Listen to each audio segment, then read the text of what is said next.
Hello my YouTube family. I hope आप सब बढ़िया होंगे, अच्छे होंगे, अपने घर में मस्त होंगे। तो जैसे कि आप सभी को पता है कि मेरा नाम ज्योति यादव है और मैं यूपी के लखनऊ शहर में एक गांव में रहती हूँ। पासी में गांव पड़ता है, मैं वहीं पे रहती हूँ।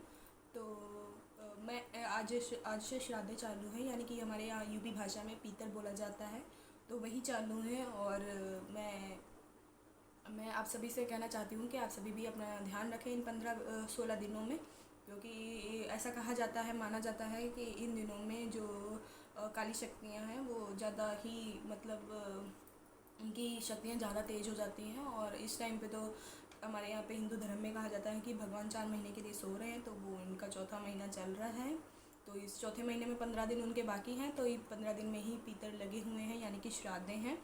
तो इसके लिए आप सभी अपना ध्यान रखें। और आज से ही स्टार्ट है, तो अभी टाइम है आप सभी के पास अपना मंदिर में जा कर के मौली वोली पहन लें अच्छे से और अपनी खुद की केयर करें। रात को जो भी प्रेग्नेंट लेडीज़ हैं वो रात को चाकू, लोहे की चाकू या फिर माचिस वगैरह अपने साथ लेकर के ही सोएं और कुल्हाड़ी वगैरह अपने पास में रखें, तो उसे अच्छा माना जाता है। हमारे गांव में बोला जाता है कि ये अच्छा होता है। और अगर बाथरूम वगैरह करने जाना है और आपका घर के अंदर है तब भी आप किस लाइट्स वगैरह जला करके रखें और अपने हस्बैंड वगैरह को साथ में ही लेकर के जाएं। प्रेगनेंसी के टाइम पे अपनी केयर करना यार अपने ही हाथ में होता है, अच्छी बात है अपनी केयर करना।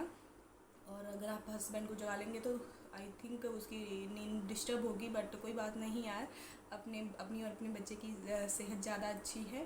तो माता रानी करे आप सभी अपने अपने बच्चों के साथ खुश रहें और आप सभी की डिलीवरी भी अच्छे टाइम पे हो जाए।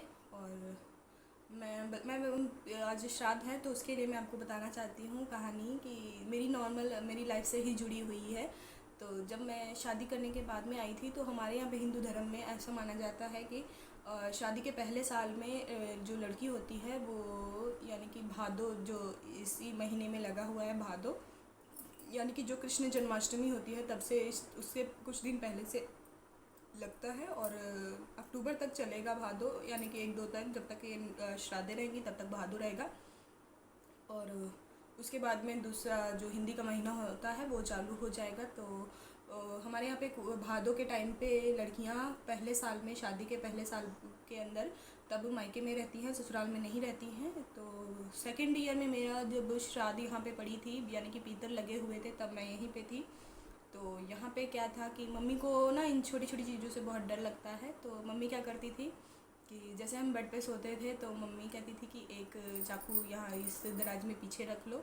और मम्मी बोलती थी कि लोहे का जो भी एक खुरपा होता है जिससे कि घास छिली जाती है, तो वो हमारे जो बेड के जो पावे होते हैं उनके नीचे रखवा देती थी एक। और कुल्हाड़ी जो है वो दरवाजे पे रखवा देती थी कि अपनी सेफ्टी रखो बच्चों, क्योंकि मैं और हस्बैंड अंदर सोते थे, मम्मी पापा बाहर सोते थे और घर में कोई रहता नहीं है, क्योंकि देवर थे, एक देवर है और वो अपने बाहर रहते हैं, उनकी जॉब बाहर है। और अब तो हस्बैंड भी चले गए हैं, तो हम दोनों ही रहते थे। तो मम्मी पापा बाहर सोते थे, हम दोनों घर के अंदर सोते थे।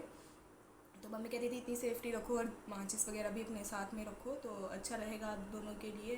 तो हम रखते भी थे, वैसे ही करते थे, यानी कि मुझे अच्छा लगा कि वो हमारी इतनी केयर करती हैं और आप लोग भी ऐसे ही करें और अच्छे से रहें। और इन दिनों में बोला जाता है कि घूमना फिरना नहीं चाहिए ज़्यादा, प्रेग्नेंट लेडीज़ को ज़्यादातर, वैसे तो जो भी नई शादीशुदा जोड़े होते हैं उनको भी नहीं घूमना चाहिए और प्रेग्नेंट लेडीज़ को तो बिल्कुल नहीं जाना चाहिए। अगर बहुत ही ज़रूरी है, काम है, डॉक्टर को दिखाना है, तभी आप बाहर जाएं और अपने साथ लोहे की चाकू ज़रूर रखें।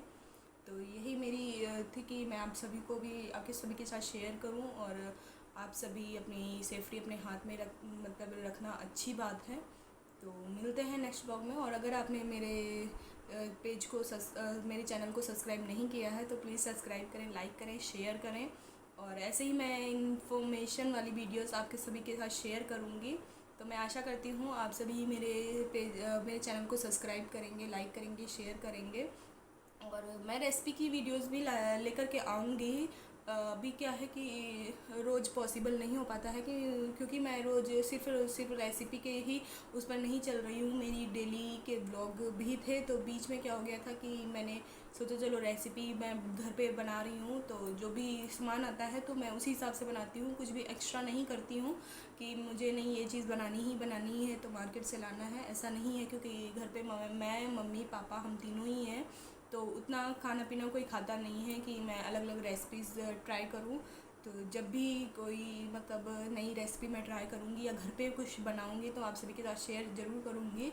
तो मैं आशा करती हूँ आप सभी मेरे पेज को, चैनल को सब्सक्राइब करेंगे, लाइक करेंगे, शेयर करेंगे। तो मिलते हैं आप सभी से नेक्स्ट व्लॉग में। तब तक के लिए आप सभी अपना ध्यान रखें और अपने घर वालों का भी ध्यान रखें। नमस्कार, टाटा, बाय बाय।